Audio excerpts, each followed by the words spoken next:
Niseme siku ya leo niko na furaha sababu ya serikali yetu tukufu ya William Samoei Arap Ruto. Tuliweza kuwaomba chakula na zimeweza kutufikia.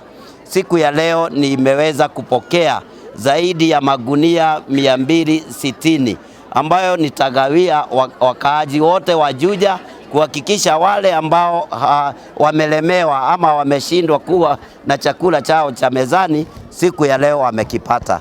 Jambo lingine ni mambo yenye tunasema ya hizi chakula ni za akina nani? Ni za wale ambao wako chini kabisa. Ukiangalia kama eneo letu la ubunge Juja ni area ambayo tuko na shida kubwa sana wakati wa mavuno. Tumejaribu kupanda mahindi, maharagwe kwa zaidi ya miaka 4, hatujaweza kuvuna chochote.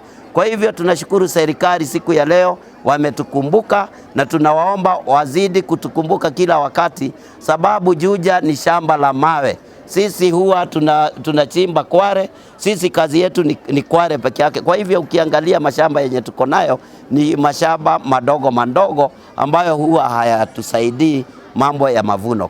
Kwanza nishukuru serikali yetu sababu huu ni mgao wa mara ya 3 kwa mwaka huu ama kwa serikali hii ya William Samoei Arap Ruto.